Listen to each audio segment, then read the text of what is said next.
What's up, guys? Welcome back to the MontyVerse. Today we have a very special video for you. See, it's the end of 2022, the beginning of 2023, and me and the entire MontyVerse team wanted to celebrate the phenomenal year in film that was 2022. We all have our own favorites, and we wanted to share our top 10 film list with you. So I put a poll on the channel the other day, and you guys all overwhelmingly voted that you wanted us to do one-on-one top 10 videos. So we're gonna do a giant group discussion. Sorry, bro. Basically, the premise of this video is we all anonymously submitted our own personal top 10 list to Nikki, and Nikki calculated all of our films and created a cumulative top 5 films of 2022 for the entire MontyVerse crew. So basically, the giant culmination of all of our films put into one list. And none of us know what any of them are. So this is going to be a bit of a reaction, a bit of a top 5. It's going to be a fun video. And I can't do a video about the MontyVerse crew without the MontyVerse crew. So let's bring him in, starting with, you may know him. He's part of the Turtle Team videos. We got Zach McDonald. What up, Zach? What up? Although my name is Zach M. Yes. Follow me on Twitter and Mastodon. Thank you. You're welcome. You're welcome. Next is one of the hosts of the Fancastic 4 podcast, the internet's greatest Fantastic Four fan casting podcast. I have Mr. Dan Bettenhausen. What's up, Dan? What's up, guys? This is the greatest top 5 list on the internet. 100%. No one will be better. Presumably. It's a lock. Joining me next is someone who likes to live their life a quarter of a mile at a time. He don't like no busters, and that's Mr. John Lustrina. What's up, John? What's up, MontyVerse Skwarf? Let's go. I'm ready to start this watch along for the Fast and the Furious and Too Fast, Too Furious. What? Wow, what a crazy wow night we're about to have. Let's go. I'm ready to go. Let's go. Next up is my Pokemon pal, someone who is a great addition to the channel this year. We have Paulina. What's up, Paulina? What's up? Glad to be here, not talking about Pokemon content this time. Yes, and last but not least, we have a true lover of artistic film. Of cinema. Of cinema. A fan of cinema. Mr. Patrick Gibson. What up, Patrick? What's up, guys? I'm here to delve into the lore behind the House of the Dragon so you can figure out which brothers and which sisters are supposed to be fucking. All right. And Nikki's here too. Hey. Oh, hey, Nikki. Hi. What's up, Nikki? Nikki's here? I'm the one that has had the padlock on this top list that you've all very kindly submitted to me in a timely fashion, mostly Dan, but I really appreciate your hard work, and so I mean, that was a time. shot. Just because I submitted my list 3 hours before we went live doesn't mean you had to take a shot at us like that. She was just complimenting me and my promptness. But Nikki, why don't you take us behind your process? Like, what does this list look like? it's very interesting. So just to also, I think we remiss to not mention our one missing member who is also a part of this. Of course. What do you mean? He's here. Jack Mayer is here somewhere. Hey Jack, thanks for joining us tonight. It's really great having you here. What's up, guys? I'm so glad we could all be here at the exact same time to do this video. I'm so excited to talk about the top 5 movies of this year. We don't know what they are yet. That's crazy, huh? I can't believe we're all gonna find out together. Oh my god. And Babu Frick. All right. Hey, Babu. That's a cool Babu Frick over there. Nice. Yeah, but anyway, so I just want to make sure we spotlight Jack really quickly, because him plus the other 7 of us, we all have our top 10 of 2022 that were submitted to me. And so I basically use a system where for everyone's number 1, it was worth 10 points. Their number 2 worth 9 points. So as a way to come up with the cumulative list that represents all of our preferences for this past year, to come up with a definitive list. And just some interesting tidbits regarding the submissions and everyone's list.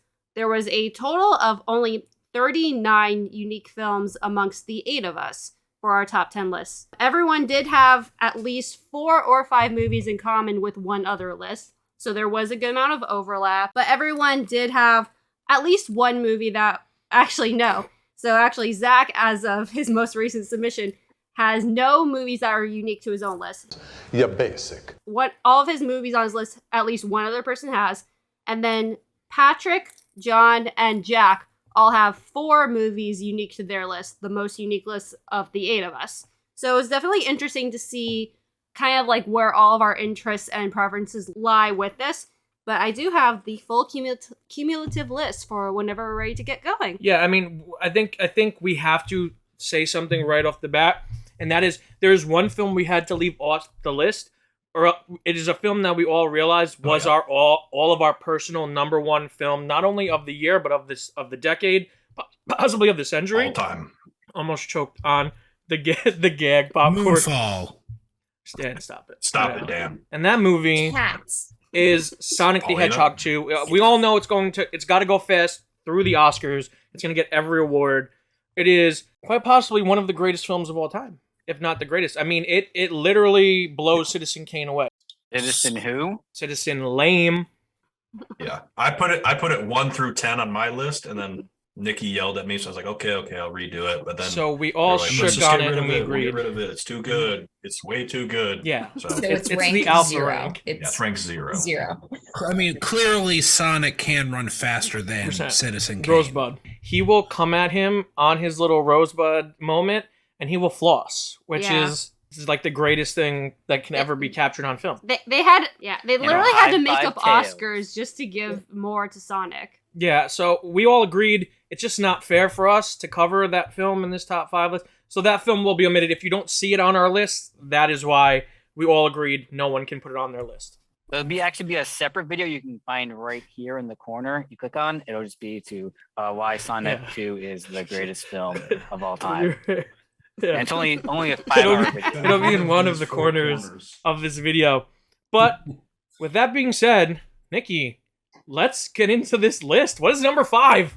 I'm excited for this list because I think to some extent, like obviously we all know what we submitted ourselves, and I think we all know each other fairly well and can make some good guesses, but I'm still excited to see people's reactions to also how they rank. So coming in at number 5 is a movie that was on 6 people's lists, and it was the number 1 for one specific person. Dang it. Coming in at number 5 is Top Gun Maverick. Whoa. Top Gun 2, Maverick. Yeah. was 2 Yeah, the first of next. all, Holy on this shit. channel, we don't An recognize incredible the name film. Top Gun Maverick. Oh, I'm sorry. We only refer to it as Top Gun 2, Maverick, Goose 2, The Deuce. Goose 2. So I would Goose is please... The Deuce. Yeah. Incredible. An incredible It's film. loose. I can't believe Goose came back and helped Maverick and Rooster Wow. fight Cobra from G.I. Joe. Honestly, not surprising. That's in the top 5. Superb film. I mean- high octane. What more can you say? It took my breath away. True. It wasn't in my top 5. It wasn't in my It was top. also not in my top 5. It may have not even been in my top 30. How It wait was till then? not How in did my this top 10. happen? So to clarify, Please. it was one person's number 1 at this point. I'll just say it was John Lastrina, but Okay. it was the number. Yeah, he's got to go. It was somewhere between high 6 octane. and 9 for 5 other people. Fair enough. So that's kind of how the system okay. works. Is like even if it's not super high, because so many people had it somewhere, it's still accumulated. Yeah, we basically all agreed that, for the most part, we all agreed Yeah. it's a top 10 movie. Right. And just to clarify, I kind of asked everyone to submit the top 10 because I figured if we all submitted only 5, then we would have a bunch of tiebreakers Yeah. or like we wouldn't be clear enough. I think the best way to handle this would to just be just to have John Lastrina start this talk of Top Gun Maverick off. John, why is this your number 1 film of the year, dude? Okay, I need to preface this by first of all saying that the original Top Gun is a Lastrina family classic, along with A Few Good Men and the Teenage Mutant Ninja Turtles film trilogy. This one, I loved the Top Gun so much, and this one I think is such a love letter to that film. A very love letter to the character of Goose, which is the heart and soul of the original, and very much so, really the heart and soul of this film too. I mean, it's not not the plane, it's the pilot, is 100% a Fast and Furious quote, which is awesome. I think it's obviously very shot, very beautiful, very awesome, just so much fun. It's one or two movies this year that made me cry a lot during watching. It was fun because it's so beautiful. And I really also too how they handled the Val Kilmer situation. I thought was very beautiful and very heartwarming. It's just a super fun film, and it just shows that Tom Cruise still fucking has it and that he can still go and be super cool. And again, also too, a 100%. lot of hot bodies 100%. in this movie. A lot of great abs. Oh, yeah. Some great pecs, some great arms. I mean, like Miles Teller. I mean, not everyone gives. I think obviously Glenn Powell gets a lot of the attention. But you know, I gotta tip my cap to Miles Teller. He looks great in this movie. Oh, yeah. Everyone's looking good. Everyone kept it tight. I gotta give a shout out to everyone's bodies in this movie.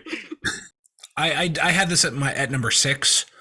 So I definitely had it higher up there. I think just from a technical standpoint, it was a blast being in the planes, seeing the planes, what feats they went to get some of those shots of the combat, of the training. It was just a blast to be. I think it's one of the few movies I've actually saw multiple times in theaters. I think I probably saw it 3 or 4 times actually, just over time, over its various releases. Because seeing it on a big screen was just a blast. You have Tom Cruise at his Maverick best. I liked the evolution of the character. It made sense that he didn't pan out as an instructor the first time, but coming back to not only get some redemption for Goose, but redemption as an instructor was also, I think, really top-notch way of doing it. But to John's point, I think my one big fault is that there wasn't a homoerotic volleyball scene. I agree. Needed more volleyball. I had this at 7. Yeah. I loved the film. I think it's great. I enjoyed it. It was a fun time at the theaters. I couldn't justify it putting it any higher than 7, because while it is a technical achievement, and while Tom Cruise proves that we should just get rid of anyone under the age of 60 flying planes, we don't need drones because the older generation can dunk on everyone. They're so great. They're the best at everything. There are other movies on this list that I had a stronger emotional connection to, and I really appreciate John telling us. John, thank you for sharing the story about you and your family. It definitely helps me to understand why this is so high on the list for you. Not that this is a bad movie. It's just that there are movies for me that I had a stronger emotional connection to. I also had it at number 6. Again, I agree with Pat. I didn't think it was a great movie in terms of like storytelling, but it's an incredible theatrical experience, and like that's part of what movie watching is. So I give it a lot of credit. Just real quick, I had it at number 9. And for me, it was an interesting experience because I didn't see the first Top Gun for the first time until this had already come out, and it was really interesting because, like, one Saturday morning, Pat had like suggested that we watch Top Gun 1. And like I didn't love it, but like I had a fun time with it. I don't go out of my way to watch high action movies like that. I know it's more than that, but it's not ever a movie I looked out for, and I really enjoyed it. And then Pat immediately was like, "Okay, I'm hyped. Let's go to the theater right now." Yeah. And we literally went to do a double feature. And I was like amazed just because I didn't have very high expectations, but like I was just blown away. I thought it was a great experience. I thought all the fight scenes, the training, like even the kids failing over and over again, that sequence was really fun to me. And I just got really invested in all of it. I thought it was great. Yeah, they had to fail, or else Maverick couldn't be better than everyone. Right. Yeah. Right. He has to dunk on them repeatedly. Also a very nice moment between him and Val Kilmer, Iceman, in the film as well. So yeah, I thought that was a very respectful way of handling that in Val Kilmer's condition. Yeah, I mean, it kind of goes back to what you were saying, Dan. There's just a lot of movies that I like better, and a lot of the sentiments that you all share, I can clearly see that. It seems like a very fun movie, something that, you know, the occasional person would probably watch once a year or once every other year, just something fun and energetic. So overall, I think it's a good movie. Yeah. And also to clarify, Jack had it at number 9. Okay, first of all, let me just say Zach fucking sucks. Like, what an idiot. Stupid opinions, terrible everything. Top Gun Maverick, I'm gonna be honest, I didn't love this movie when I first saw it. I thought it was good. It was a fine, fun movie. And then I watched it again on a plane. Weirdly enough, Tom Cruise movies that demand to be seen in a theater are a lot better on the plane. I had a lot of fun with this movie. It's not perfect. I don't think it was trying to be perfect. I think people who say that it's perfect need to re-examine their definition of the word. But it's a good movie. It's a really good movie. I had a fun time with it. I would probably go see it again if they do an awards push for it, which it seems like they're gonna do. It's fun. It's a fun movie. Zach sucks. Oh, wait, shoot, guys. Hey, I'm sorry. I looked this up. This is totally my bad. This is super embarrassing for me. It's not Top Gun Maverick. It's Top Gun 2 Maverick Goose to the Deuce. That's on me. I take full responsibility for that. I love you, Jack. Thanks for being here. Appreciate it. I think the sticking point for me with Maverick is, while everything is incredible technically, the shots in the F-18s are some of the most innovative and sort of important steps in action movie filmmaking that we're going to be seeing. And I hope that this develops into something completely different. I know Cruise is one of the only people insane enough to, like, you know, actually fly an F-18 for a movie, but, you know, maybe someone else wants to do it now. The problem is everything else about the movie. Like, as great as all of the action is and the set pieces are, the moments in between are really, really just uninteresting.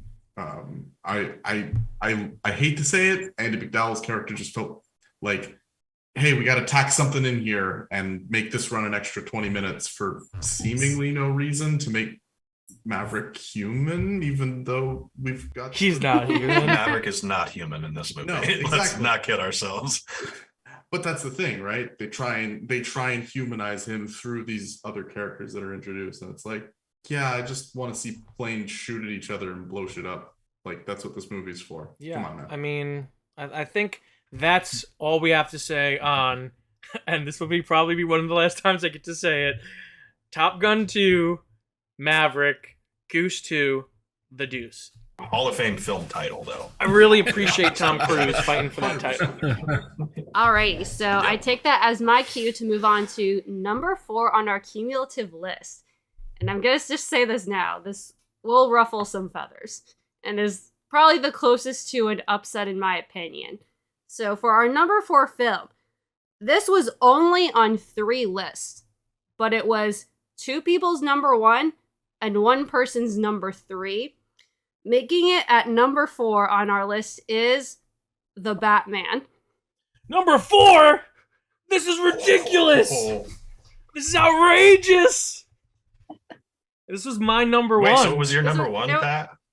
But- Okay, because this was my It number was my 3. number So 1. somebody else had It's it. been my number So 1 who- since I saw it. Oh, All okay. making sense now. Nothing it's- moved it around. Number 33. It just missed Dan. my That's top fair. 10. It was at Dan. number 11. I will say, Also, Hey, you know me. I'm a Oh, big no, Batman no, fan. If you were a Pat, big you know Batman me. fan, this would be in your I, top 10, I also Dan. want to clarify, this beat Top Gun Maverick by 1 point. Top Gun Maverick is garbage compared to this Huh. movie. It's trash. That was close. Well, what's Top Gun- what's Top 27. Gun Maverick? Top Gun. No, well, no. What he means is we're talking obviously about Top Gun Yeah. 2, I'm sorry. Maverick Goose 2, I'm The listening Deuce. Okay. Sorry, I just needed to. Right. Yeah. Okay. Yeah. If it were shorthand. confusing, yeah, I I was using the short yeah. form there for a I moment. apologize. I need to learn that better. Yeah. I'm furious. I'm disgusted in all of you. I hate this list. Wait, Still hold in on. the I top had it- 5. I had it at my number 3. I hate all of Still in this. the top 5. Number 4? Yes. Are you really surprised it didn't make my top 10? That's the Right. man wearing a Marvel hat. Ooh. What are you going to do about that? Marvel Ooh, shell. I mean, just tell us about the Please Batman. don't What do you like about the Batman? Yeah, what about I the like Batman? the Batman Yeah. You're number because 1. when I starting from the age of a young child, as one does in life, starting A young from the age of a The young age child. of a young child, As which one is up to does. your interpretation. I have what been- it is. To me, Batman has never been properly adapted on screen. I don't think anyone has ever. There have been pieces that have been done well. Bale did a great Bruce Wayne. He did a terrible Batman. Get at me. I don't care. Affleck. What? He did Batman by way of Punisher.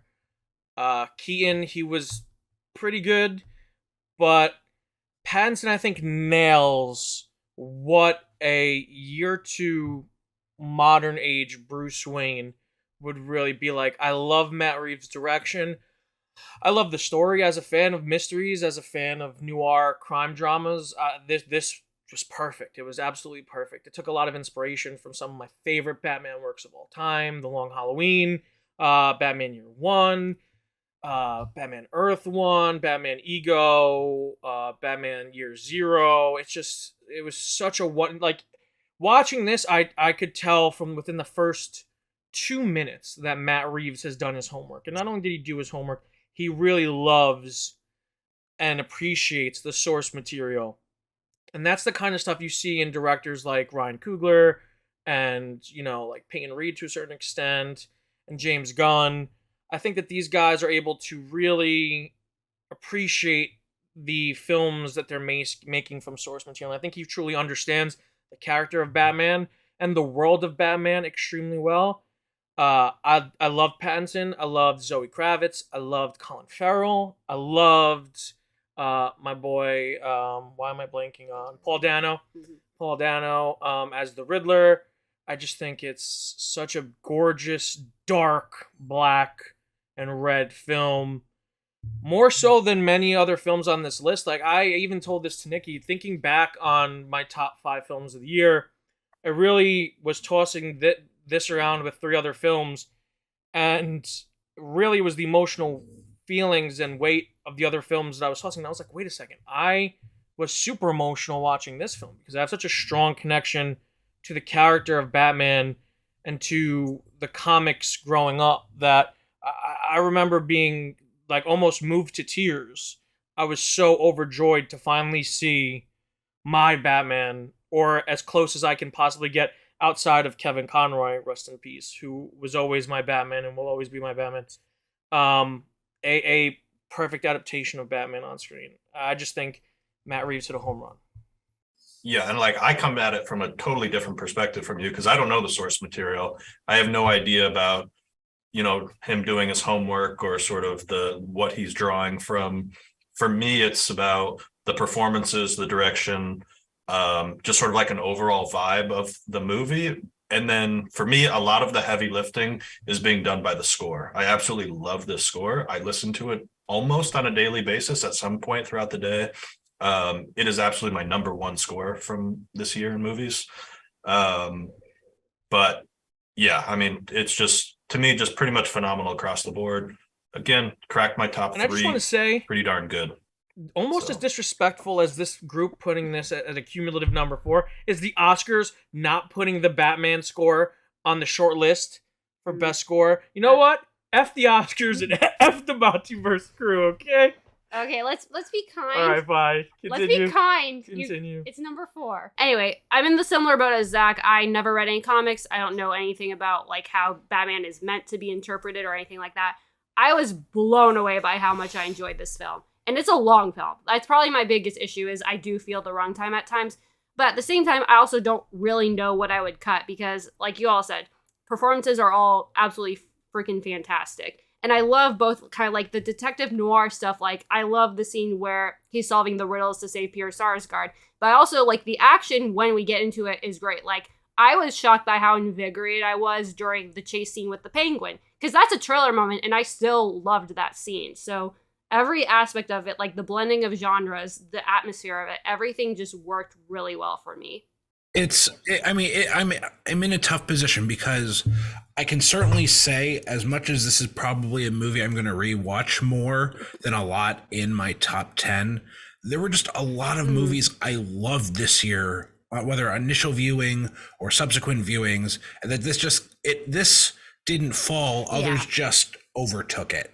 And to all your points, I can't really pinpoint one thing. Hey, Pat, that popcorn looks really good. I hope you're enjoying it.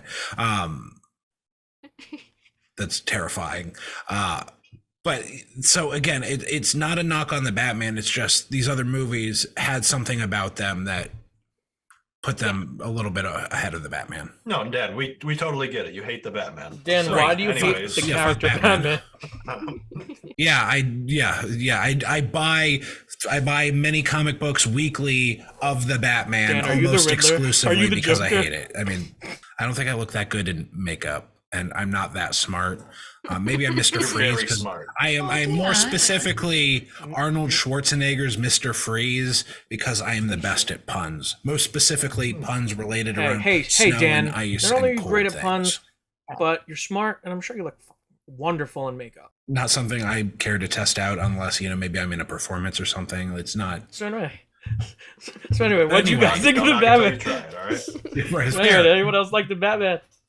Admittedly, it is also not in my top 10. For It sure. probably fell in my top 15. I really liked it. In the first part, I enjoyed it a lot. I like Batman. I'm a big fan of the Batman Arkham game, so I love the character Batman. Mhm. I guess just going back, I just stopped thinking about it, and I think the more movies I rank higher are movies that I kind of reflect on or think about more often, and it's sort of just like I guess the Batman just kind of got lost out somewhere. Like I almost kind of forgot that it came out this year, Which is I fair. guess means there's a lot of Yeah, pretty and good that's- movies that came out this year. But I still really enjoyed it and had a lot of the performances. There's maybe some stuff you could probably take out that maybe could have made it a little bit more streamlined. But again, I enjoy Robert Pattinson. I love the design of the suit. I liked how it really just focuses more on him, just kind of conflict of him Batman, but not really being Bruce Wayne, and sort of kind of forgetting about that. And I also do kind of feel like they did Andy Serkis as Alfred kind of dirty. I mean, he's kind of there, and it's like maybe they should have Whoa, let him die. Whoa. That would have been more impactful. Just have him just Oh, he be- helps. somehow John, survive. But not really do Breaking anything. news: He helped John solve the hates riddle. Andy Serkis. I know I Wow. love Andy Serkis, but I think they just did him dirty in that A movie. legend of our time. So much. Yeah, I don't breaking think he was news. used I properly think in that role in this film. Okay, we're building to something, but okay. I want a rebuttal. But also fuck the Batman. Oh, The Batman. Again, the sort of lack of investment in the property, I think, shines through for me in this particular case. I think what John mentioned about there being like too many story beats at times, like I felt the length of that movie, and that's something that for me is very indicative of an experience that I did not enjoy at times. That said, it's still in like my top third of what I saw this year. It is really well made. There's some like genuinely incredible stuff. The car chase is fucking insane and like so well done. It's not my favorite Zoe Kravitz performance of the year, which will take some points away from it. Our Pats is, I think, a really, really good Batman. I think the overall lack of investment in the property will always inherently hurt a franchise film like this in my book, even if that's maybe not necessarily the fairest point of criticism. fair enough. Batman being at number 4 makes me feel like Paul Dano in the Batman. I just it's a good movie. It's a good movie, but it just the fact that it's this high just want to Ave Maria. It's a fun movie. It's good. I don't have much to say about it. I'm sure Pat has plenty to say. Paulina, do you have any thoughts on the Batman? I think you can buy it intentionally. Because I unfortunately did not see it. Oh. Breaking Skwarf news. watcher. Join us MontyVerse next year when we have a brand I know. new squad. When we have a brand new crew on the MontyVerse. But I do ultimately recognize that this is like a huge pillar for the Batman legacy and what Batman is becoming now and previous works of Batman in media. So I Yeah. understand the importance, Not- just didn't see it. And I kind of agree with Lustrina as well. I can, with all the amazing movies this year, I forgot this I mean, you just guys keep was saying around. it, but like this movie seared itself into my soul. I'm really happy for you like, about that. Like, it's just the things Yeah. that people critique it for. I like that. Like, I feel the 2.5 hour, the over 2.5 hours, but I love every second of it. Mhm. Like the opening of this movie is one of the greatest openings of any superhero movie of all time, and any movie of all time. The opening lines, "2 years of nights have turned me into a nocturnal animal," are seared into my soul because that is Batman. And then to intercut that, to have the dichotomy of the opening, which is almost entirely black and dark and shaded, and then have the end Terrifying. where not only is that beautiful scene of Batman putting his hand out to that child draped in red light, Right. like a symbol of hope, like him drenching himself in light to say Mhm. like, hey, look at me, I'm a beacon Right. for this city. And then it does something you don't really see a lot in Batman. Was it has Batman out in the day helping civilians, being there, helping the people of Gotham in a way that they actually need him to, not hiding and beating people. He is a symbol. He will become something more than what they see him as. And I mean, I could talk about this movie for an hour. Let's move on because Yeah, but at the same time too, and this will just be my last thought with this, like just seeing your passion is just only driving me both more of you. to eventually watch it. And I'll probably like it for the same exact reasons that you I'm pointed glad out. that I could have your future endorsement on the film. Let's go to the next one, Nikki. All right. I was gonna say, don't feel too bad because I don't know if everyone has actually seen our number 3 on the list. So our number 3 film, which was on 4 people's list and was one person's number 1 of the year, is Marcel the Shell with Shoes On. It's only Three! it's Only it's three. that I'm high. kidding. I'm kidding. Yes. I'm kidding. I mean, I'm happy it's in the top 5. I'm very at shocked. least. I am I was shocked. worried. I was in my head rolling through what I thought the top 3 were going to So- be. I thought I booted Marcel this off the never list. entered the picture. So- That is to the be- power of So Marcel. I guess it's no the secret who shell. had it at number 1. So Congratulations, Dan had it at Congratulations. number 1. John had it at number 4. Hold on. Jack had it at number 3, and Paulina had it at number 3. It wasn't even in my top 15. Wow. Not my Yeah, problem. nor mine. Revenge I mean, for the it's bat. just, but this is just like except Marcel is the new Batman was Batman 2.5 villain hours, next film. and this was an hour and 15, and I felt all Marcel 1 with the hour and shoes. 15 minutes of this movie. Yeah, all wonderful hour Anyway, and 15 as the person minutes who of has this it number movie. 1, Oh, Dan, man. take it away about why you love Marcel the Shell with Shoes On. This movie Oh, not wow. only was number 1 of the year, it has cracked my top 5 all time. There's something so endearing about this film to me, about this little shell. I mean, while it's in a lot of ways is a symbol for the struggles and trials that we all go through as people, but it's symbolized through this little mollusk creature. It talks about the struggles with online culture, with loneliness, with grieving, with the news media, with all of this. And while Dean Fleischer Camp, the director, is also kind of a side character here, and he's the one doing the directing of Marcel, we're still learning lessons through that interaction and that kind of relationship as along with it. There are moments, especially after spoilers, I guess, is a general Spoiler warning. knowledge that we're just going to be talking about Spoiler warning. spoilers. Spoiler warnings. As we're getting to really know when Marcel's grandmother, Nana Connie, is about to die, some really poignant moments where she's talking about life and being a gardener and the life of a leaf. And then once he finds his family, and there's a line at the end, and I'm going to paraphrase, where he talks about like the breath in his body becomes the same as the breath out of his body, and how that brings him peace. Like there's just these little lines and moments. Marcel singing, whether it's to his family or being a performer, all of it, all these little vignettes that kind of make up this whole movie. Him adventuring and learning that this world isn't just the cul-de-sac that he lives in.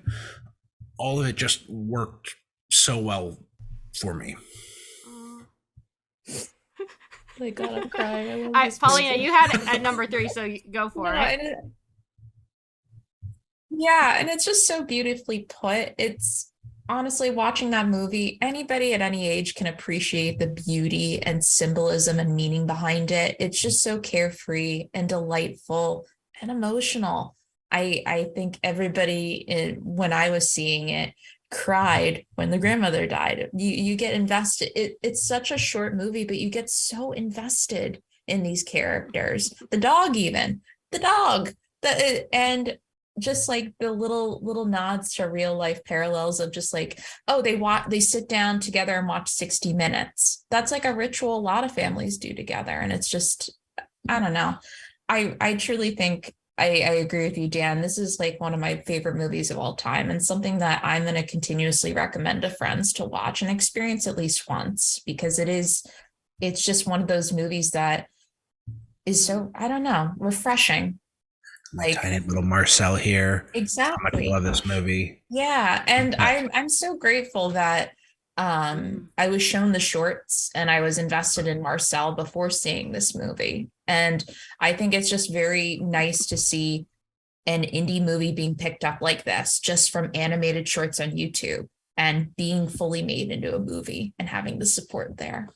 My last interjection, because I want to hear other people's thoughts too, is if I had to sum up this movie's theme in one word, it's perseverance. I think it's a movie inherently about perseverance. One, from the creative ways that Marcel learns to live his life as this tiny shell in this big house, like his inventions and all the cool little tricks and traps he found, but also just persevering through loss, both the loss of his family that he eventually finds, and then the loss again of his Nana Connie. Yeah, I mean, I thought the movie was cute, it was a little silly. But I'm a big vibes guy. It wasn't the right vibe for me. Like Marcel doesn't resonate with me. Like his struggles are not my struggles. I felt like it, it was a good enough time watching it. I certainly didn't like not enjoy it, but it doesn't rise to the level of, certainly not top 10, probably not top 15 of the year.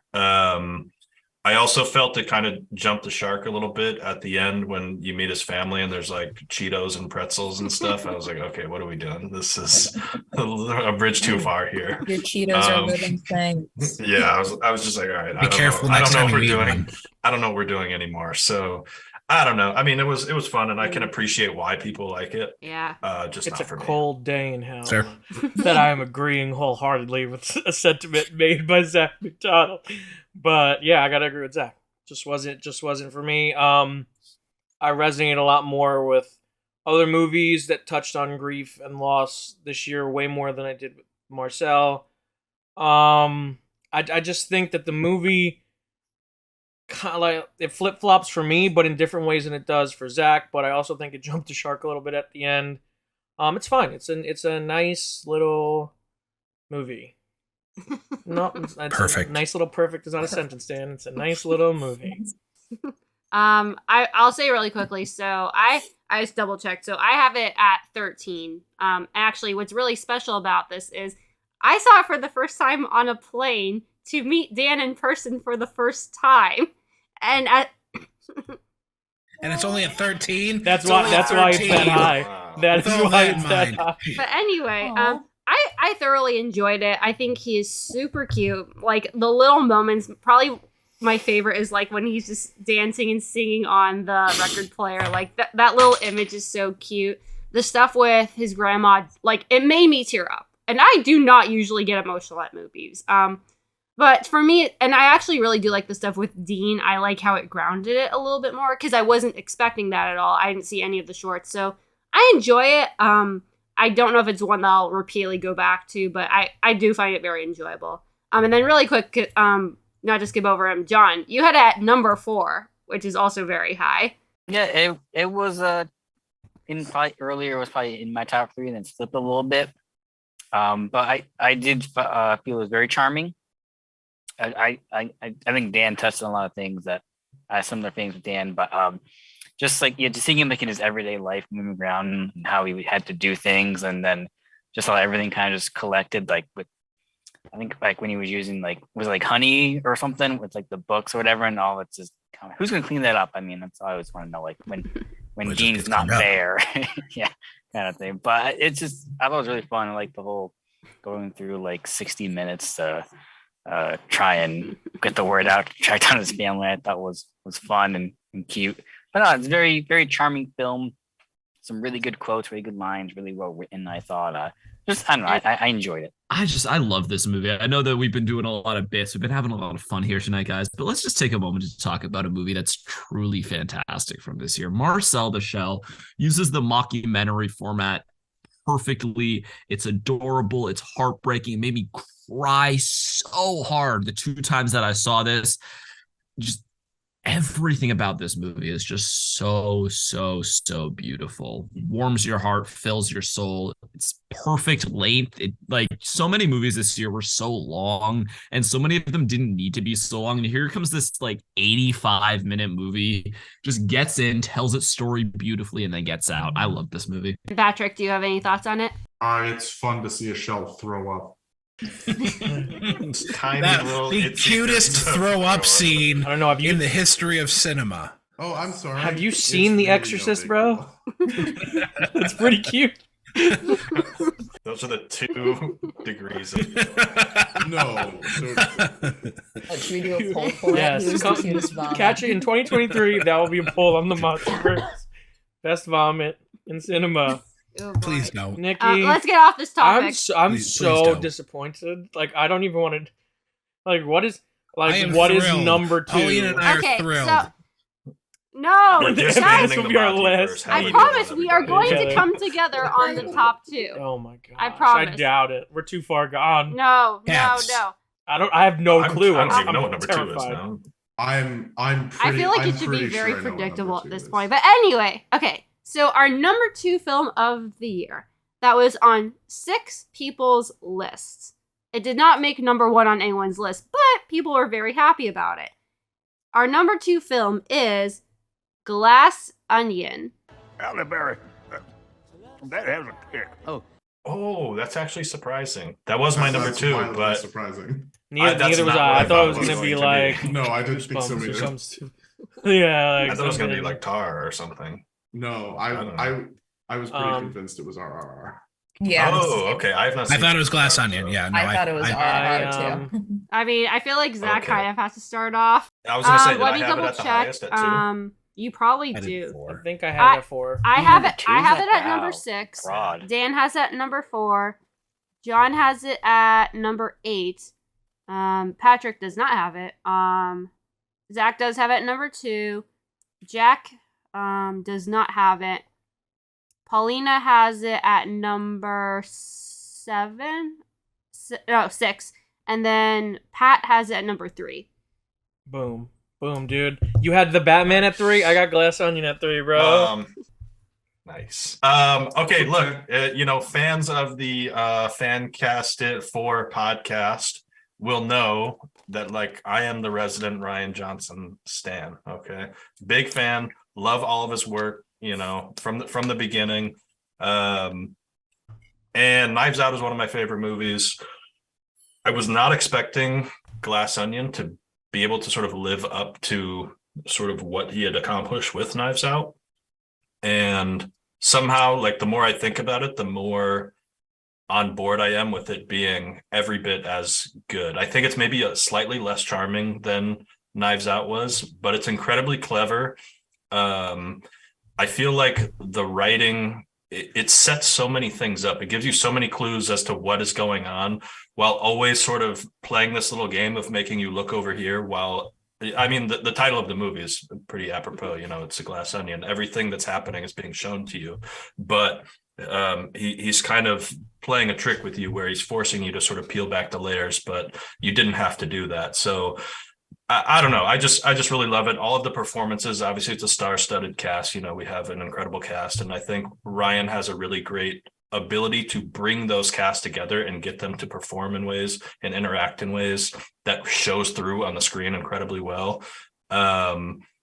And I mean, at this point, I've watched it several times. I've watched a bunch of reactions to it on YouTube. And every time I watch it, I sort of pick up on little new things where I'm like, oh, that happened also. And oh, this, this was a clever detail that I missed before.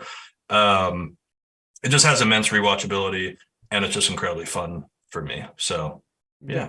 I'm there with you. I mean, I don't think I'm as big of a Rian Johnson fan, but I would say I've liked everything I've seen from him. I think I'm kind of the opposite, where I like this one a hair more, whereas I think the cast overall may have been a little more charming from Knives Out.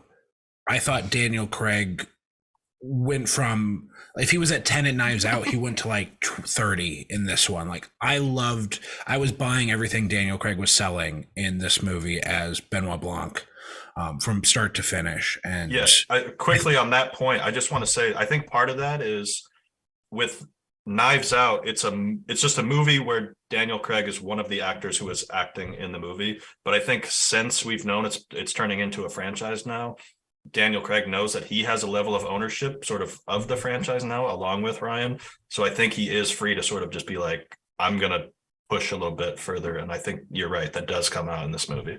Yeah. And yeah, it worked for me. I don't want to talk too much about details because it's still so fairly new, and I've talked a lot. Yeah. So someone else talk. Oh, yeah, I probably should have been. No, I think you're I good. said anything spoilery, but you did. I should probably be. Yeah, I should be careful about that. You did. All right, I know I said that Zach sucks earlier, but I actually agree with him on this one. To be honest, I didn't love this movie as much as I was hoping to the first time that I saw it. I'm a huge fan of the original Knives Out. I love all the stuff that Rian Johnson's made, so I was a little disappointed by this on a first watch, but then going back and getting to see it again, and then seeing it again and finding that so much of it was sticking with me, it is a movie that you really grow to appreciate the more that you watch it and the more that you think about it. It's so funny because it's complex and then it's simple, like the glass onion. But then when you think about its simplicity, it turns back to being complex. It's a really fascinating movie that I just have loved watching over and over again, that I'll probably continue to watch over and over again. It's just a fun movie. It's a great film. I really liked actually seeing this in theaters and being in the theater with audience reactions with this movie, especially with what happens in the movie and some of the big key things. And I had the unique experience of going to an early screening and seeing Rian Johnson in person. And that was very interesting as well. So having a live Q&A after and hearing his thoughts on some of these points and how he writes these stories is very interesting too. Someone asked like, oh, do you know the twists ahead of time, or what's kind of your architecture of writing this? And he pretty much outlines the big points all at first and then kind of just like fills things in. And I think it's one of these movies that, yeah, I totally agree with Zach. I want to watch again and find those little filler things that he's put in just to kind of connect literally everything that he's architected out. A couple things. Yeah, I really like Knives Out. I think I like Knives Out more than this one. I think maybe just because the characters and setting and just kind of how that story played out maybe more. But I also do really like detective stories and crime fiction and detectives, and just seeing how they work and just having to try to, as a writer, you kind of have to be smarter than your characters, and you have to, and just knowing where to see things, pick out little things, focus on little things. And again, on the rewatches, some stuff becomes more clear and obvious. But I think it was really fun. Again, Daniel Craig, as Zach said, does have ownership. I mean, it's a Glass Onion, Knives Out story or whatever it is, but it really should just be like, it's a Benoit Blanc story or mystery, as what's more accurately what it should be portrayed as, or presented as. And also just I gotta give a shout out to Drax himself, Dave Bautista, who just continues to nail it every time. He gets better and very fun, and he was just a joy, a pleasure, just his comedic timing in this film. And again, in getting into his 50s, he still looks amazing. Sorry, feminists. Patrick, I know that you got to see this movie before any of us. You got to see this movie at the premiere. Oh yes. Yeah, he saw it so long ago. It's been nearly 4 months since I've seen this movie. I didn't rewatch it because, well, I want to watch other things. but that's no disrespect to this movie, which I think is the highest placing movie I have so far from what we've discussed on my end of year rankings. But yeah, I too, to echo John, I prefer Knives Out. I think it plays with and handles the tropes of the genre with a little more pizzazz, not pizzazz. No, Yeah. not pizzazz. This movie has way more pizzazz. Yeah, this I was gonna say Glass Onion way more pizzazz. Glass Onion has way more pizzazz. I think it leans in a little bit more to the tropes of the genre. I think Knives Out played with the tropes of the genre a little bit more and framed the mystery in a different way that was very interesting and sucked me in a lot more.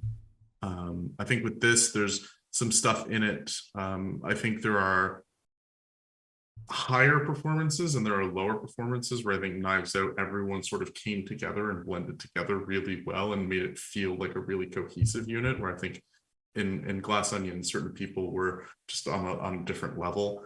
And I think that's really reflective of the relationship between Janelle Monáe and Daniel Craig and how they interact at certain points in this movie. Other than that, yeah, it's really good. There's nothing wrong about it, but it doesn't hit those heights that the original. Yeah, did. I mean, to me, this is a really wonderful film. I think Rian Johnson is a really, really talented writer. I think when he has an idea, he fully constructs the idea from the bottom up. Mm-hmm. And I like the naming theme. Like, I love Knives Out, how it relates so poignantly to the story of that film. And I love how the title Glass Onion is a perfect title for this film. It is layered. There is the assumption of layers and complexity.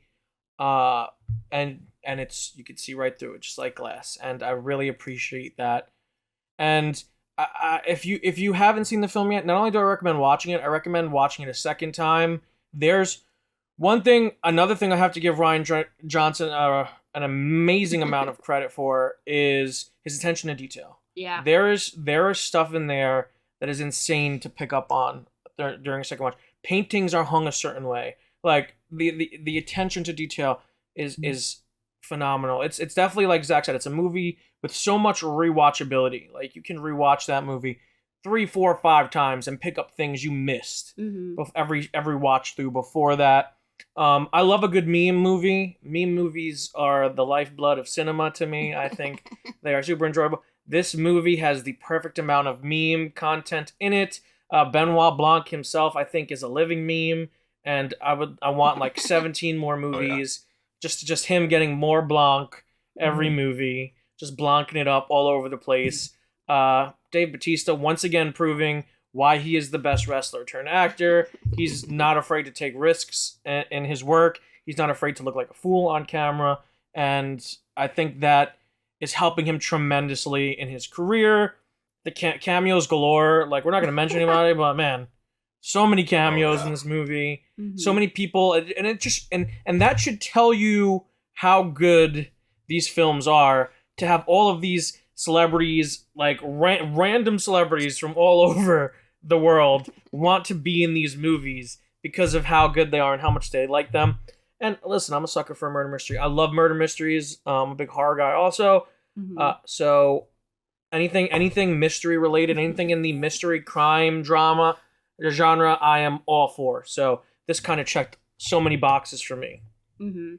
I don't have too much to add that hasn't already been said, but like you said, the attention to detail, like without spoiling, like a trick he uses regarding how a flashback is filmed. I was like, oh my God, like I never would have like even like thought about that. And like, it's the cleverness of just the writing, but also like, I love how snappy so many of the jokes are. Like, it's so stupid, but like, cameo. Sorry about that. That's one cameo that I just spoiled. But anyway, right. I'll put in a spoiler tag. The specific way that she makes the cameo is very funny. Or there's a certain dig against a certain movie that someone in this movie was in. That was very enjoyable as well. Just like all the little details like that, and they come together really well. I've enjoyed it. I don't know yet if I enjoy it more than Knives Out. I haven't rewatched either of them yet, but I have thoroughly enjoyed both of these movies. Well, Knives Out has Chris Evans, so it's going to be hard to beat. Sorry, you're right. But this is pretty darn good. And it's There's Michael also- Shannon yelling, "I will not eat one iota of shit." That eat shit Tough GIF to beat. was one of my most used GIFs of that year, and I will probably still use it. We talked a lot about Daniel Craig's performance. I mean, I talked a lot about Daniel Craig's performance, but also, I mean, there were some other really solid ones. Patrick touched on Janelle Monáe, who I think had a career best performance in this movie. And I mean, she was a big standout in the film. I also think this is one of Kate Hudson's better roles in years, maybe even since Almost Famous, to be quite honest with you. Definitely.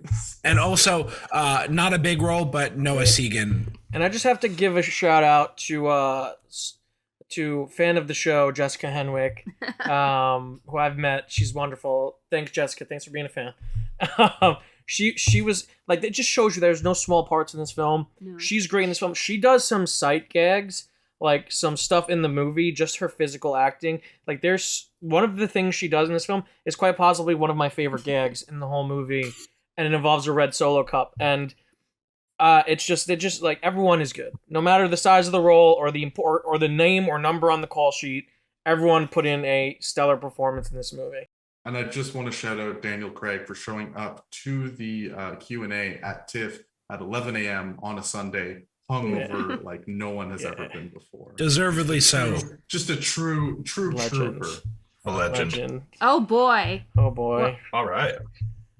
Wait, Oh, are we gonna boy. do? We should do like an honorable All right. mention before So we how do you get want to going. do it? Well, we're gonna go around one by one, and we're all going to state an honorable mention that we assume is not going to be. I think we all have a pretty idea, like 4 or 5 movies that are going to be the number one on our list, and we're going to go around and we're going to state a film maybe that was on our top 10 list, that wasn't on our top 10 list, that we recommend and we think people should check out.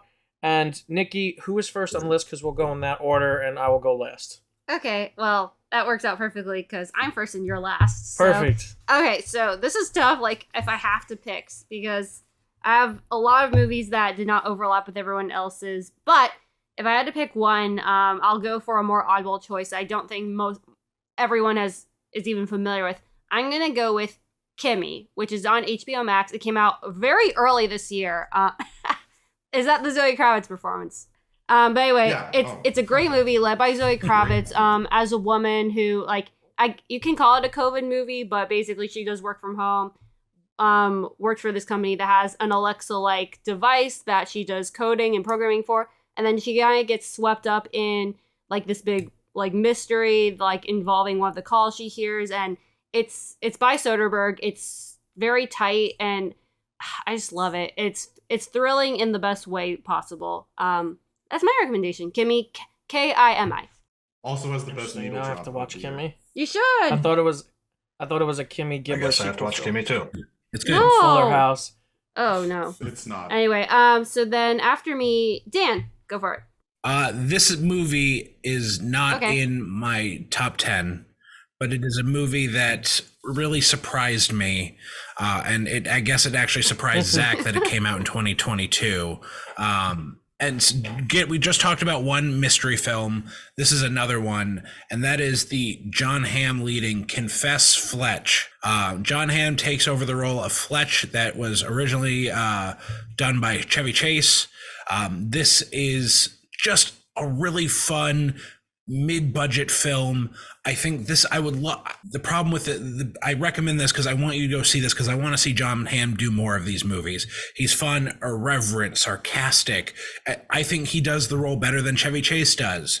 And we also get one of the greatest accents from Marcia Gay Harden in film history. It is so bad, it becomes great. It like somehow went full circle. Yeah, loops right back around Yeah. to the great side of the spectrum. Being a mystery, I don't want to reveal too much, but again, a favorite John Hamm performance of mine, a fun, easygoing mystery film, not too long of a movie, one that didn't get a lot of marketing push, so that's why I'm recommending Confess Fletch. Yeah, and I will say too, like John Hamm is very funny in the movie. I think because of his association with Mad Men, people don't realize he has like a long improv comedy background, and he's a very funny guy. Nice. So All right, yeah. John, go for it. One movie that I think is very good, very emotional, very kind of maybe difficult watch. I think was Till, but it made my top 10. Obviously, it's a true story based on a true story on the civil rights movement, on the murder of Emmett Till. Very difficult. I don't want to laugh because it's not funny, but just sort of the situation, historical thing. A kid who allegedly kind of like whistled, catcalled, whatever, at a white woman, and got severely beaten and murdered. And the perpetrators got off. They were not go to jail, and then later, to try to make money in magazine articles, they admitted to it, and then sort of everyone was like, "That's kind of fucked up." But the big thing is, the mother played, I think, probably one of my favorite performances by Danielle Deadweiler. That's how you pronounce her last name. But she was outstanding in this movie. The big thing is she wanted to. You can look up these real photos of just his beaten, bloated sort of body. That when they were printed by the newspapers and got out there, kind of really opened a lot of eyes to people at the time of just like, wow, yeah, this is really fucked up. What people are doing to these other human beings. So it's a very, I think, difficult watch, but some really good performances. I really enjoyed it, just for what it was. But again, yeah, very difficult watch, but I think very important movie that I think more people should watch, just because familiarize yourself with. Yes, I think we do live in a great country. We've also done a lot of fucked up things, and there are a lot of really fucked up people that have lived in this world anytime. That really didn't happen too long ago. I can really think about going back to the 50s, 60s of when this all went down, but just a very, very enjoyable film with some very important people in it. All right, and then next up, let's go with Patrick. I could list about 70 movies. Ready to go. You haven't seen. But I'm going to go with one that I've sort of been extolling behind the scenes, I suppose, of the MontyVerse for a long while now. I saw this not this year's TIFF, but last year's TIFF. It's an animated Japanese film, an anime film titled Inuo by the director Masaki Yuasa. The elevator pitch for it is that it's a animated 13th century Japanese rock opera, and it fucking bangs. I do need to rewatch it, but I have the soundtrack basically as its own individual playlist on Spotify, and I just listen to that relatively frequently because it's magical. Yuasa's animation style is very dynamic. If anyone's ever watched Devilman Crybaby, and then the movie that came out a couple years ago, Ride Your Waves, it's certainly a contrast to sort of a Ghibli style or a Makoto Shinkai style that feels slightly more traditional. It's dynamic, it's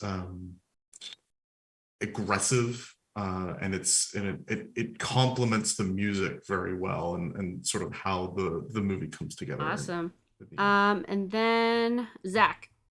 All right, I'm going to go against type a little bit here, and also I'm going to recommend the most popular movie probably that any of us are going to recommend or put in our honorable mention.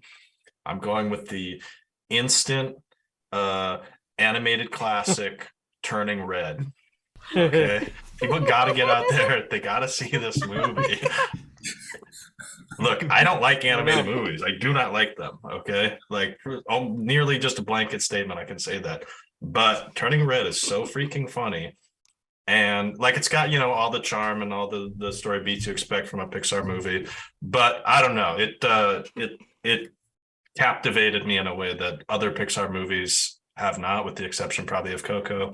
I don't know, that I don't have a ton to say about it because I think Pixar is pretty formulaic, but this one for whatever reason to me is just like it stands above, especially this year. And again, it's just so dang funny. I was laughing so hard. We actually did a watch along with several people in this group right here, so they can attest to how good of a time I had while watching it. So I think pretty much anybody would I don't know. There's an audience that wouldn't have as good of a time with it. It makes me so happy that you love this movie so much. It's not high on my list, but it makes me very happy that it's high on your list. It's in my top 5 for the year. So. Nice. I'm sorry if Zach took that from you, Pauline. No, I'm honestly so thrilled that Zach enjoyed Turning Red and that we did a watch along with that. That just makes me so happy and love the movie even more. But that actually was not my honorable mention. I had an honorable mention. I know I sent it to Nikki, but my honorable mention that I sent to Nikki, I wouldn't recommend watching. So I'm just going to do the one that I would recommend watching, which is Wendell and Wild. It's currently on Netflix. It's a very charming horror comedy that I saw this year.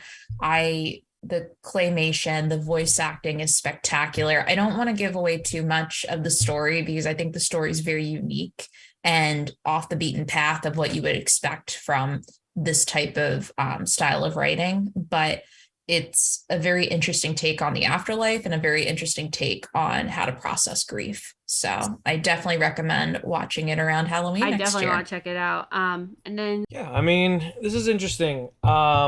I feel like my list has been mutilated by all of you.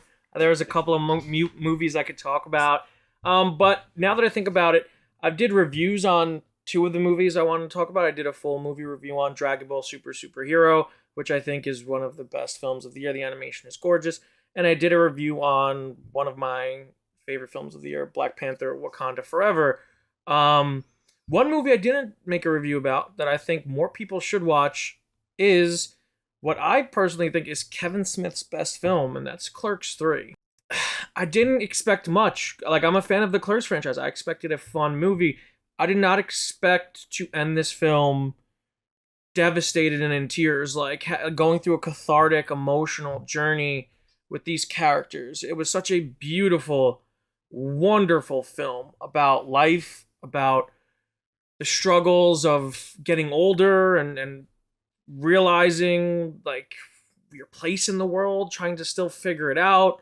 You know, have you really done anything? Like we all face these questions on a daily basis, and to do it with these characters that we've lived with for so long was very, very interesting. And there are some really interesting choices that Kevin Smith makes in this film, I think writing-wise and story-wise, that are personal to both him and I think highly relatable to the audience that watches this film. It moved me in a way that is hard to describe. It was such a wonderful, small cinematic experience. We watched it together. We watched it on a small screen, just the 2 of us, and it was such a peaceful, joyous time. We laughed, we cried, we cared. Right. And there's nothing more. That's what great movies are supposed to do. And I just think that's a film that not many people are talking about that I think should be talked about this year. And I think Clerks 3 is a tremendous achievement by Kevin Smith. And, shout out to all of the actors in the film. I think this is career best for the majority of them. That's my honorable mention. That was my number 5. That was my number 2. I cried the entire Was that my 5? It was. I was gonna say it was on 3 of our lists because it is my number 10. And then it was Pat's number 6. Oh, 6. Okay. So no, I completely agree with you on all points on that. Yes, a very pleasant surprise this year. And I can't wait to hear what Jack's recommendation is. Jack, what's your recommendation? My recommendation would be Damien Chazelle's Babylon. Now, I understand that this is not going to be a movie for everybody. I knew that the second an elephant started taking a shit on the camera. So if that does not sound like your cup of tea, this movie's not going to be that. However, if that does sound like a cup of tea, get ready for Singing in the Rain by way of Boogie Nights. This is an incredible spectacle of a movie. Margot Robbie's giving the performance of her career until Barbie from July of this year. It's so loud. It's got a brilliant score. It is a phenomenal, phenomenal film that celebrates what cinema is while also flipping off what Hollywood is. I would absolutely recommend you go see this, if only for Tobey Maguire's incredibly nasty but amazing performance. Thanks, Jack. Thanks, Jack. Thanks for the recommendation, Very Jack. I interesting, appreciate it. Jack. That's a All right. great film. Let me write that down. Never I saw it, honestly Tom. did Never not saw it. expect. Wow, blown away by that. I'm blown away, but what are we all going to be blown away by more than anything else is our number one movie of 2022 that I'm sure absolutely no one has any idea what it could possibly Is it the be. Batman? Is it a fake out and it's the Batman? No. Anyway, It was just It was a a prank, prank. bro. It was all a prank. okay, so our number one film of the year that was on 7 of our list, but I feel like this like it barely needs to be said, but it is Everything Everywhere All at Once. Also, I thought it was gonna be ambulance. Ambulance. oh, I forgot to mention it was number 1 on 3 lists as well. It was number 2 on mine.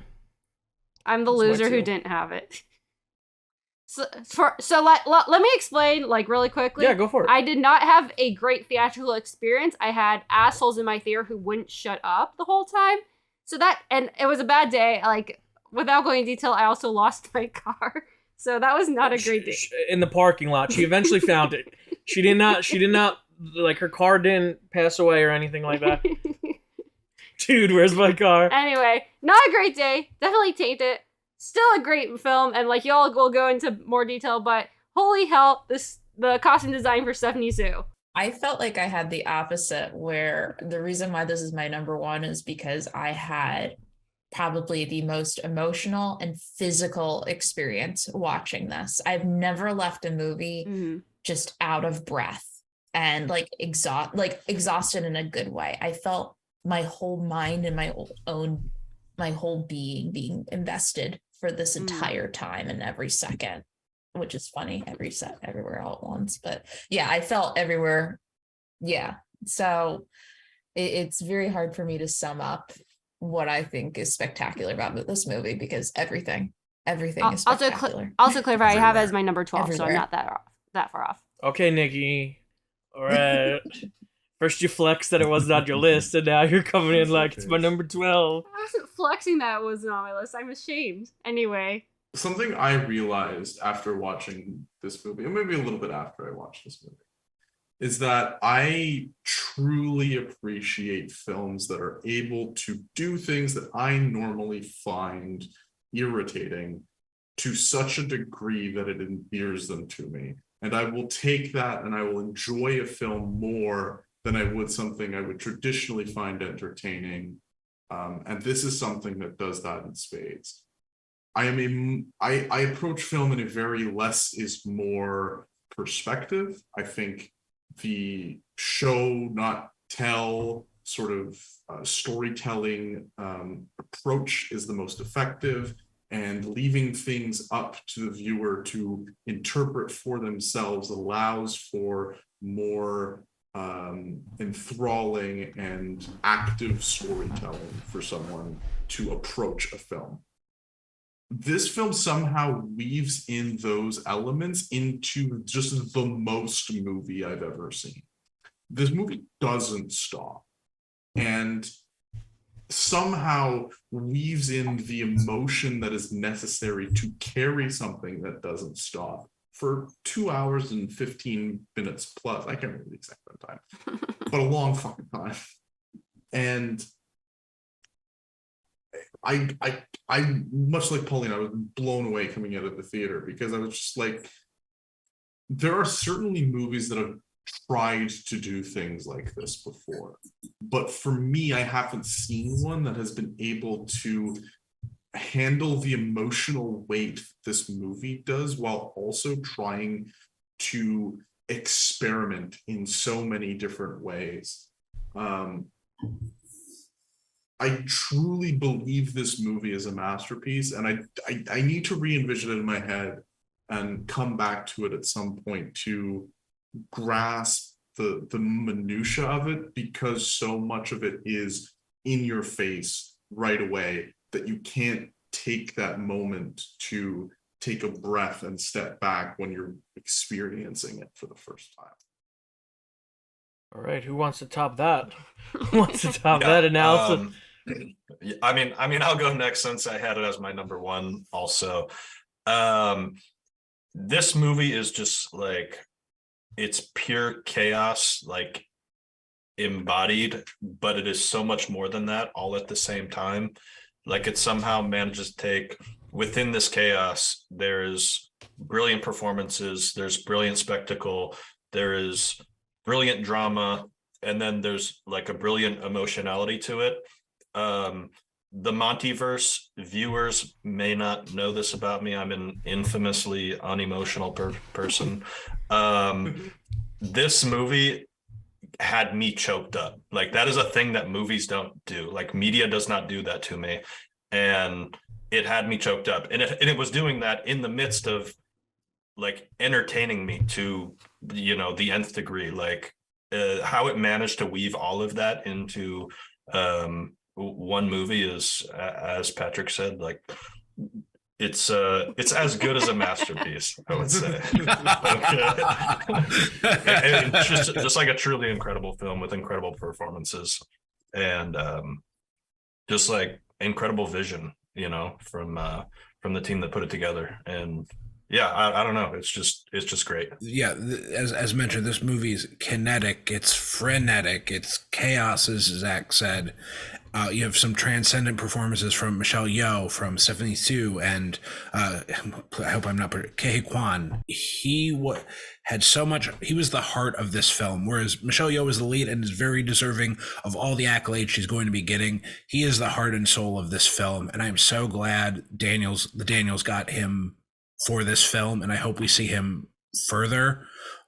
But as chaotic and just fast-paced and action-packed as it is, there's one moment where the brakes just fucking pump and it slows down.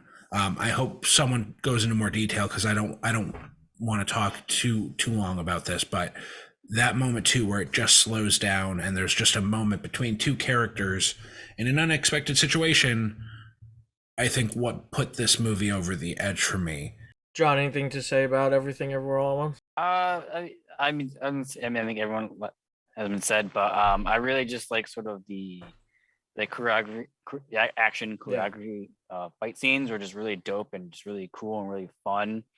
I really like that, and then just I don't know, performances. I like Jamie Lee Curtis. When like I was watching, I was like, "Is that Jamie Lee Curtis?"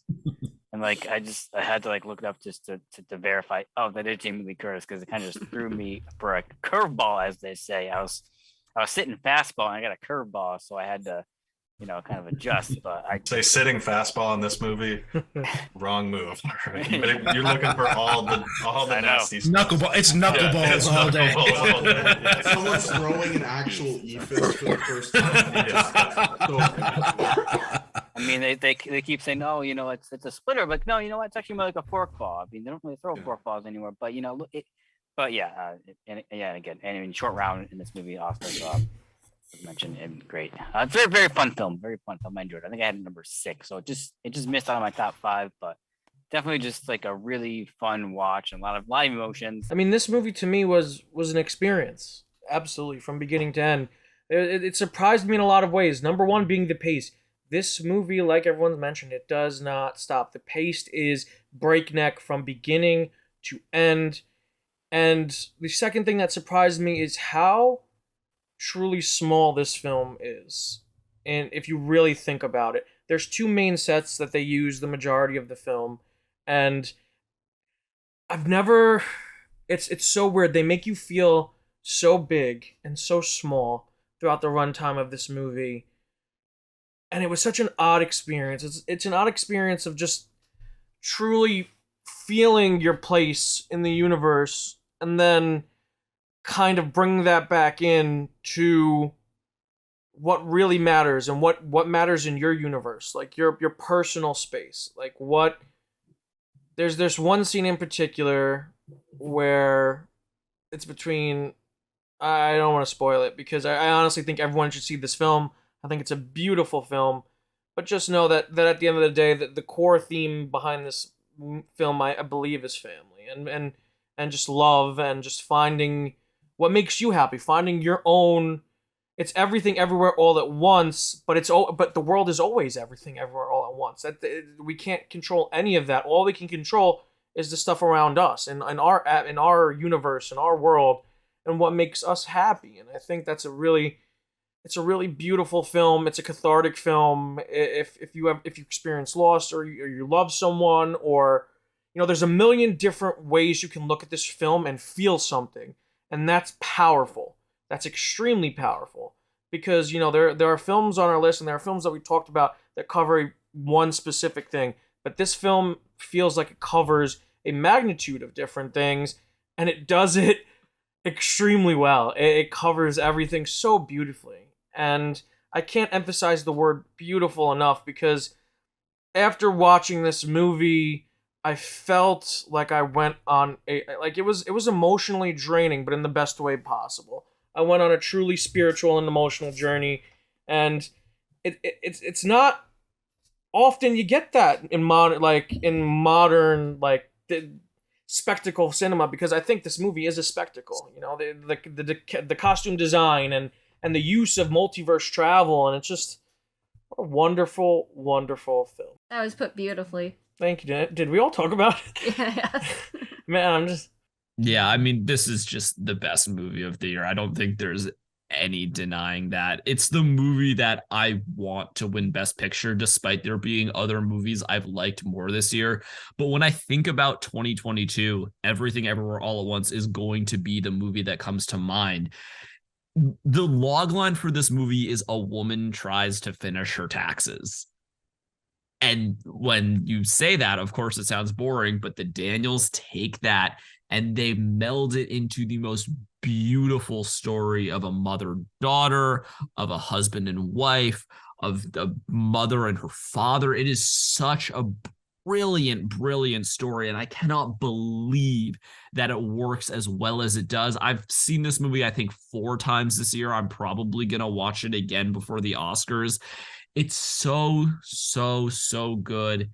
Got me right in the feels the first time I saw it, and it just gets more and more emotional with every rewatch. There's little things to pick up on the more you go back and you see all the different multiverses. It's so brilliant. Absolutely deserves #1 spot of the year. Jack, I really like what Jack had to say about it. Yeah. It was we know Jack, he's a writer. He talks very eloquently. He really loved the film as well. I gotta say, best multiverse movie of the year. Not touching that one. Not touching that one. Feige's calling me. Feige's calling me. Yeah, we're not gonna talk about that one. A lot of good multiverse movies this year. Yeah, talking about anything else would be madness. It would definitely be madness. Some would say that it was a #5 movie. Some would definitely say that. For them. Not me, but some would say. But some would say that. Some would say. I think those people would need to see a doctor. Yeah. I would say that's madness. Must be feeling strange. It's a little WandaVision. mean, but Okay, we forgive you. Maybe I'm an Yeah. optometrist or something. But yeah, that's our list. I mean, Nikki, why don't you give us a final countdown of our official top 5, and then this time just put the Batman at #1.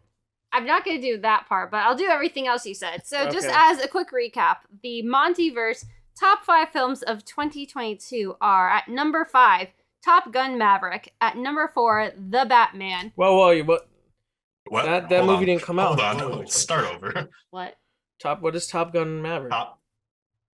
Sorry, I'm sorry. #5. Top Gun 2. Top No, Gun it's 2. Top Gun 2, Maverick, Maverick. Maverick. Goose 2, The Deuce.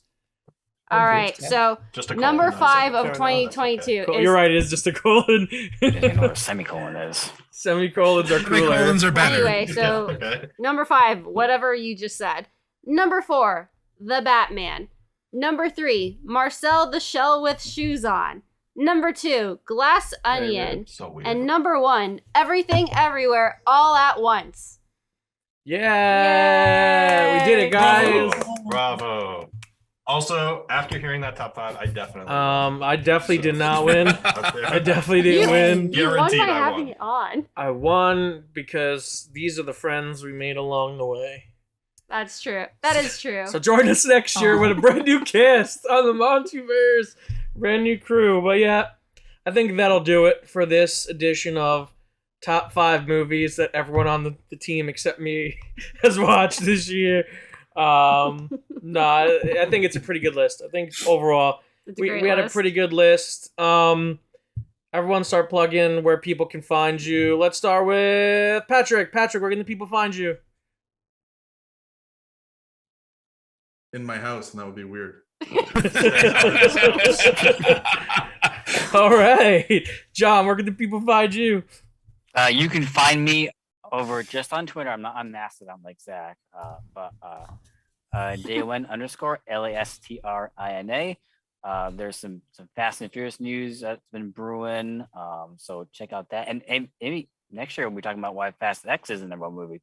But we have the Last of Us HBO series coming up, so I'm excited about that and to be tweeting about that stuff. So maybe I'll be back on the MontyVerse for that stuff. Maybe future tease. Dan, where can the people find you? You can find me almost every other week hosting alongside Jack Mayer. Jack, right? Yeah, cool. The Fancast It 4 podcast, the #1 Fantastic Four fan casting podcast on the internet, presumably. You can find me on Twitter at dhouse77. You can find the podcast on Twitter at FancastIt4. And that's where you can find me. Nice. Zach, where can the people find you? Look, you guys know you can find me over on Mastodon at Hi, my name is Zach M. Add me. I'll follow you back. Let's get this thing going, all right? Nice. Paulina, where can the people find you? I'm gonna steal Patrick's joke and say I'm at home, but if you really want to follow me, I'm over on Twitter on Paul tweets, but I'm also lurking around on the MontyVerse. Radical. Jack, where can the people find you? Guys, this is so great to all do this together. I'm so glad we were able to all come together as one and talk about our favorite movies at the same time. You can find me over on the Fancast It 4 podcast with Dan Bettenhausen every other Friday as we discuss which new director should direct a Fantastic Four movie. Whoa! Dude, I didn't know you were on there. That's awesome. Everyone go give him a follow. Nikki, where can the people find you? You can find me at Twitter at EgglordNikki. And you guys can find me on all the socials at the MontyVerse. If you like this video, click the thumbs up, like it, subscribe, and the notification bell to stay up to date on all of our latest content, because we have tons of stuff coming out all the time about all the things all at once. And from all of us here, Happy New Year, guys. Happy and healthy one. And see you in 2023. Stay versed.